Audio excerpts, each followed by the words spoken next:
কোরবানিতে অনেকে পশু কোরবানির পর বর্জ্য পরিষ্কার করেন না, ফলে দুর্গন্ধের কারণে মানুষের কষ্ট হয়। এতে কোরবানিদাতার কোরবানির ক্ষতি হবে কিনা, এই জিনিসটা আজকাল অহরহ হয়। আমরা খুব বেশি সেলফিশ হয়ে যাই এবং অনেক বেশি দায়িত্বহীন হয়ে যাই কোরবানির ক্ষেত্রে, আসলে সেটা মানে প্রকট আকারে ফুটে ওঠে। দেখা যায় যে কোরবানির পশুর আপনার বিষ্ঠা, গোবর, তারপরে তার পেশাব, এগুলো আশপাশটাকে গন্ধ করে ফেলে।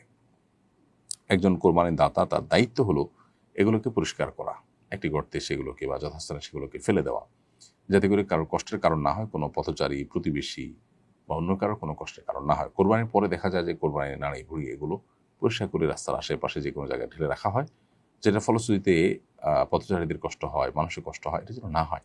যার যার দায়িত্বে তার কোরবানির পশুর সমস্ত আবর্জনা, সমস্ত বর্জ্য পরিষ্কার করতে হবে।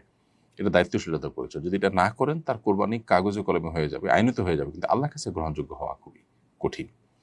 এরপর মোহাম্মদ ইসরাফিল আপনি লিখেছেন, এমন কেউ যদি টাকা ধার চায়, তাহলে আমি কি করব, যার ব্যাপারে আমি জানি যে সে টাকা দিয়ে সিগারেট খাবে। আপনি যদি জানেন যে আপনার কাছ থেকে ধার নিয়ে সে টাকা দিয়ে হারাম কিছু করবে, তাহলে অবশ্যই তাকে আপনি টাকা ধার দেওয়া জায়েজ হবে না।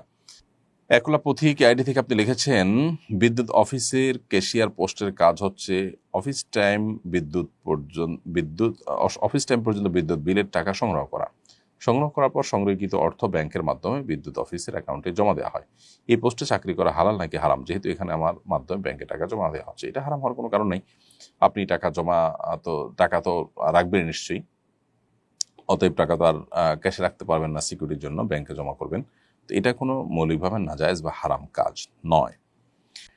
নওশিনারা আপনি লিখেছেন, মোমবাতি জ্বালিয়ে হালকা আলোয় খাওয়াকে ক্যান্ডেল লাইট ডিনার বলা হয়। স্বামী স্ত্রী ক্যান্ডেল লাইট ডিনার করা যাবে কিনা? ঘরের সাজসজ্জার অংশ হিসাবে মোমবাতি জ্বালানো যাবে কিনা? ঘরের সাজসজ্জার অংশ হিসাবে তো মোমবাতি জ্বালাতেই পারেন, কিন্তু যেখানে ফকফকা লাইট আছে তার নিচে আলাদা করে একটা মোমবাতি জ্বালানো, এটা কোনো কোনো ক্ষেত্রে অপচয়ের পর্যায়ে যেতে পারে। আজকাল বিশেষ করে আমাদের কাছে ভালো লাগলেই আমরা কোনো কাজ করি, সেটার নৈতিকতার দিক থেকে সেটা কতটা সঠিক বা বেঠিক সেটা বিবেচনা করার সুযোগ আমরা অনেক সময় পাই না, যেটা দুর্ভাগ্যজনক। আরেকটি বিষয় হলো, আপনি যেটি জানতে চেয়েছেন যে আপনার ক্যান্ডেল লাইট ডিনার সেটির ব্যাপারে, তো এটা রোমাঞ্চকর কোনো পরিবেশ সৃষ্টি করবার জন্য লাইট যদি কমানো হয়, তো সেখানে তো দোষে কিছু নেই। লাইট কমানো হলো, আলো কম জ্বললো, তাতে তো অসুবিধার কোনো কিছু নেই, অবশ্যই সেটি জায়েজ আছে। বিক্রয় নিষিদ্ধ লেখা বই বিক্রি না করে অন্য বইয়ের সাথে অদল বদল করেছে, এটা জায়েজ হয়েছে কিনা? আপনি যদি অদল বদল করে থাকেন, সেটা এক প্রকার বিক্রি মানেই শুধু টাকার বিনিময় বিক্রি নয়, কোনো জিনিসের বিনিময় কোনো জিনিস দিয়েছেন, সেটা এক প্রকার বিক্রি। অতএব যেটা বিক্রি নিষিদ্ধ সেটা আপনি বিক্রি করবেন না, হয় নিজে উপকৃত হবেন, না হলে অন্য কাউকে দিয়ে দিবেন।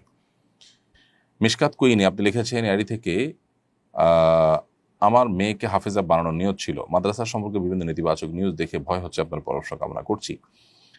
মেয়েদের ভালো প্রতিষ্ঠান খুবই কম আছে, কিন্তু তারপরেও আপনি আশেপাশে খুঁজে ওরকম ভালো প্রতিষ্ঠান পেলে অনাবাসিক রাখলেন এবং পরিপূর্ণ মনিটরিংয়ে রাখলেন, নিয়মিত খুব ভালো ফলো আপ করলেন, এটা করে ইনশাল্লাহ আপনি আপনার সন্তানকে আপনার কাঙ্ক্ষিত জায়গায় নিয়ে যেতে পারবেন বলে আমি বিশ্বাস করছি ইনশাল্লাহ।